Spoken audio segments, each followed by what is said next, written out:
Well, hello, friends. My name is Laura Leese, and I am a spiritual director. And today I am joined by my friend and colleague, Lauren Phelps.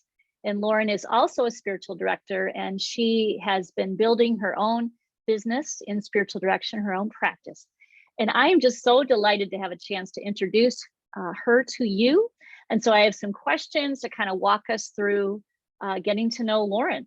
So, Lauren, I know you've shared about your own spiritual journey. It's been quite eclectic, and I wonder how that has helped inform your own practice in spiritual direction. Yeah, well, first of all, thank you so much, Laura, for doing this. It's such a wonderful opportunity, and I always enjoy our time together. So I just really appreciate it. So my own journey has been, yes, eclectic is the right word. I grew up Jewish and never really felt a connection, had a bat mitzvah and everything, but never really felt a connection. So once I left home for college, I really started to explore first Western philosophy and then into different religious traditions. And to make a very long and circuitous story shorter, over the next 25 years or so, I was baptized in the United Church of Christ, visited with Unitarians for a while, Quakers for a while, ended up revisiting Judaism so I could really understand what I was leaving, because I really didn't know from what I had grown up with. Tried to spend a year practicing all the Jewish holidays to see if it would stick, met with rabbis of every stripe, but it didn't stick. So I moved on. Eventually, I was introduced to Hinduism through a neighbor who was Hindu, and I studied at an ashram in Michigan, where we used to live, with a teacher there for 5 years. Very seriously, clothing, everything, all the holidays. And then from there, moved on into Buddhism. It just felt like a better fit for me for a lot of different reasons.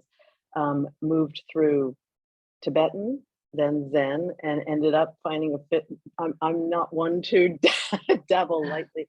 I ended up in Theravada Buddhism, which is early Buddhism, a little lesser known than Zen or Tibetan. And that's where I've really made my home for the last 15 years. It's just been such a wonderful fit for me. However, I still am very involved in a number of contemplative Christian types of circles, and it still does influence my life and my spiritual direction practice. But in my practice, I really bring in elements of all. And the other, I forgot to mention, I also took hand as a Sufi and practiced Sufism for quite a while during that 25-year period. So I'd like to bring in elements, these elements from all these different traditions really influence my way of companioning others. But my primary influence is Buddhism. And so I tend to view spiritual direction from a mindful awareness lens. So that's really how that influences me. So beautiful. Thank you. And I know that you have kind of tended to attract people from many different traditions themselves. So can you tell us more about who are the folks who come to see you for spiritual direction, Lauren? Yeah, that's been just awesome. Some of my directees are pastors, both active and retired. I work with rabbis. I work with Buddhists. I work with people who are unaffiliated. So you could the spiritual but not religious, or spiritually fluid, however you want to put it, or nuns, people who NONES don't consider themselves part of any tradition and just are interested in exploring in this inner exploration of their life. So yeah, I love it. I love the different people who come to me, and I love the different lenses that they bring with them. The one common factor on all of them is that when they read my profile, they don't want somebody from their tradition. They want someone outside of their tradition, either because they they don't want any overlap. They want to be able to share completely honestly without my knowing anybody in their circle. Yeah. And the other thing is that they want to become more spiritually fluid themselves while staying rooted in their tradition. Yeah. So beautiful, the echo of your journey and the folks that the Spirit is bringing to you. I just love how that seems to be how this works, the synchronicity of life. Yes. So Lauren, when folks come to see you, what does I should say, typical session, but there's really nothing typical in this at all, but what might a session look like when someone comes to you for spiritual direction? Yeah, so, well, my initial session is complimentary. So we have an hour to really get to know each other. And during that session is different. Just we'll explore why the person has come to spiritual direction, what they're interested in exploring, and then they can ask me any questions they have. I can share how I approach spiritual direction, and then usually there's time to do an abbreviated session. So but the abbreviated as well as the longer session, some of the you're right, it's impossible to make a sort of summary of what a session is. Yeah. But there are some characteristics that they all share. So I start by lighting a candle and bringing in loving presence, loving awareness to our conversation. I offer a guided meditation to start with. I'm also a certified mindfulness meditation teacher, so I like to bring that training into my sessions, whether it's formal support for meditation or just starting with a guided meditation. And usually the meditations are around arriving, settling, being present, being in the now, relaxing into the moment. And then I usually end my meditation with a poem. And I love doing that because I've got this amazing collection of poems. And I love doing that because it really helps to remove you from your normal day-to-day and kind of give a different perspective. And so often wonderful conversations start out of a line in the poem that really struck somebody, really touched somebody. And then it's time for the person who's come to me to just share whatever they'd like to bring. And during their sharing, I will ask questions to help them reflect and deepen what they're saying. I might bring in periods of silence. And then at the end, if it's come to me to share something, I might share a suggestion for a practice based on what I've heard. I never give homework. There's never any have-tos. It's always based on what somebody brings to me. I might offer a suggestion for a practice, for a guided meditation, for talks, for books. And I have I've developed quite a library of practices that I can just send out to people. And then we'll schedule our next session if they desire. What was I going to say? Oh, yeah. So one thing I do tend to share, like I was saying, practices, books, things like that. But it's always with the caveat that take what speaks to you and put the rest aside. There's never any pressure. I'm really careful about that. Yeah, I never take it personally or anything like that. Yeah, it's an offering. Exactly. All of it. Beautiful. Yeah. Thank you. I wonder, is there anything else, Lauren, you want to say about the mindfulness meditation? Yeah. So, mindfulness meditation itself is a form of meditation that invites one to be present with what's happening now. So with our direct experience of this moment, because so often we're off in our thoughts or plans or rehashing the past. And we really, if we really were to observe ourselves throughout the day, we spend very little time right here in the one moment we have to live. So I am really that a lot of my practice, spiritual direction practice, is focused on coming here now. What's happening now, and how are you relating to it? And that opens up so much exploration and space to really consider what is happening in my life. And so a mindfulness in the session is really a way to access not just what's happening here and now, but what's fueling it, what's going on within you that's causing struggle, discouragement, anxiety, fear, and or it might be also causing joy. The issue, and this is where sort of the whole Buddhist approach comes in, the issue is that we tend to grab on those things that make us happy and want them to stay and want more of them. And we tend to push away those things that are unpleasant that we really don't want in our lives. And that ends up putting us in this cycle of what Buddhists and Hindus call samsara, which is this wheel of just continually moving, becoming, wanting, kind of grasping at life. And really very little time right here in this moment with what is actually happening. So the kind of kernel that maybe I am getting at here is that there is an actual place of deeper rest within where we can be aware of that struggle.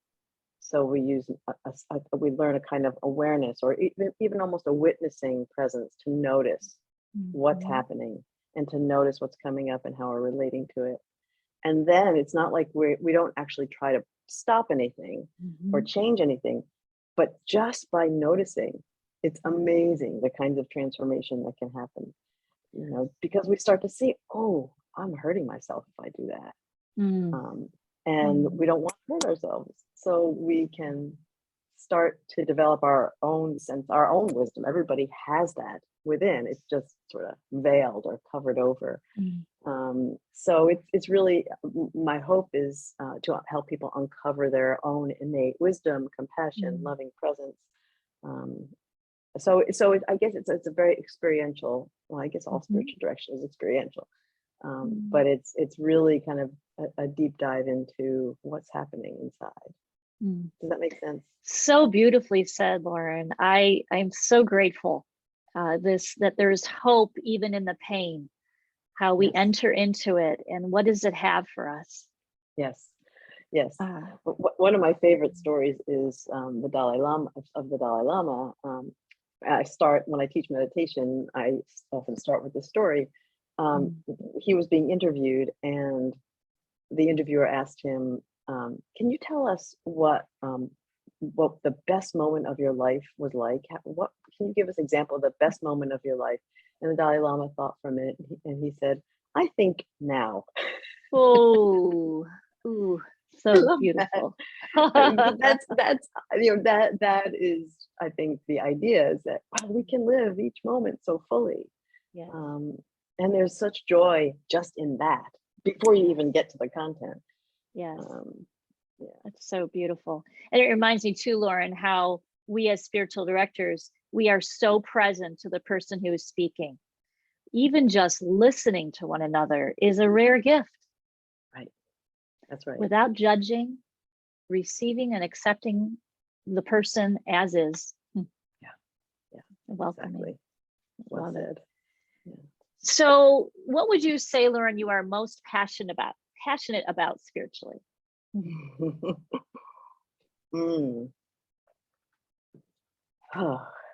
Well, the first thing that comes to mind is I love the synchronicities of the different world traditions, world religions, and really the path of non-duality, which is another passion of mine.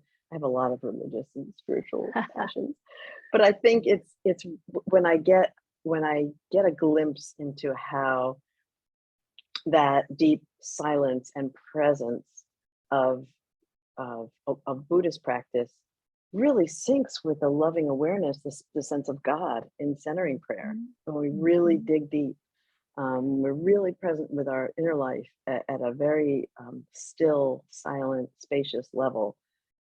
It's like all the traditions are there. And I just love getting a glimpse of that, whether it's through practice, discussion, reading. There's a lot of different ways to get at that. but that's probably the first thing that comes to mind. And then just, I think what I was saying before is a sort of transcending or noticing things both in myself and the people I work with when they notice things that are hindering them, and it's this big whoa moment. Seeing that kind of transformation both in others and feeling it within myself is really I find that very exciting. Indeed, when we get to witness it, Yeah. like, oh, this happened. I don't know how this happened. Just I got to see it. Yeah, exactly. And allowing space for that mystery, for the unknown, for living with not knowing, which is also a focus. Yes.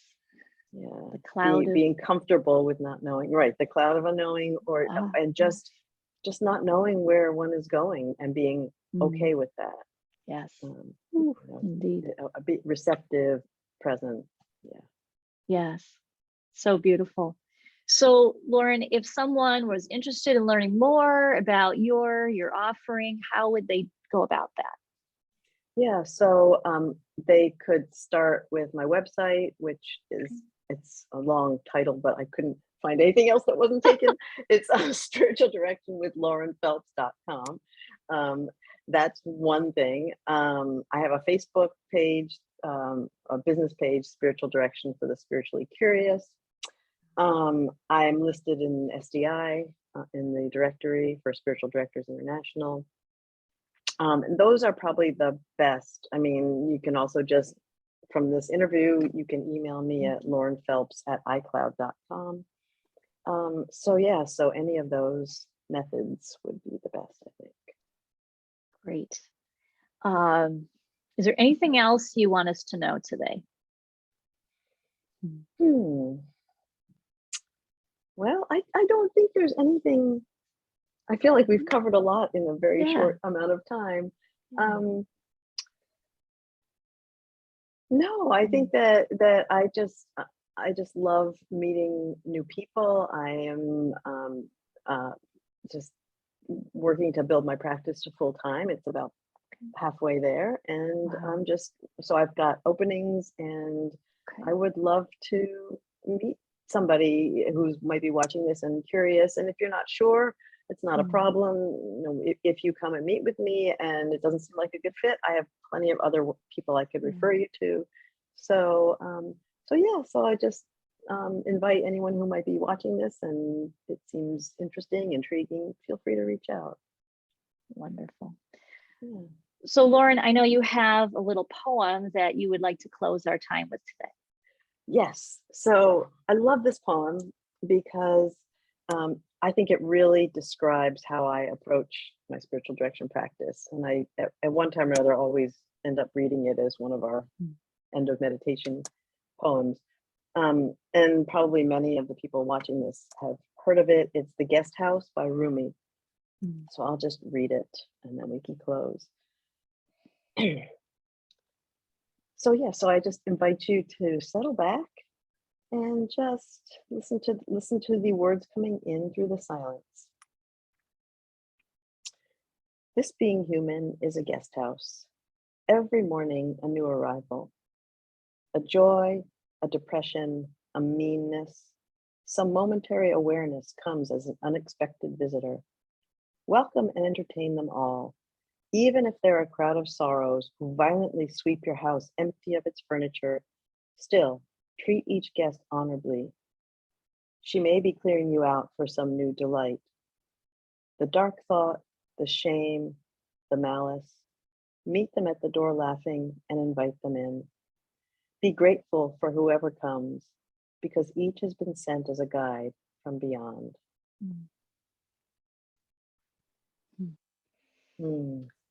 Beautiful. Yeah. That's so Awesome. good. Lauren, thank you again for sharing about yourself with us. And I want to encourage all who are still listening on this recording to, dive in, check out the website. There's lots of links that go with this article, and we bless you today. Thanks again. Thank you, Lauren. Thank you, Laura.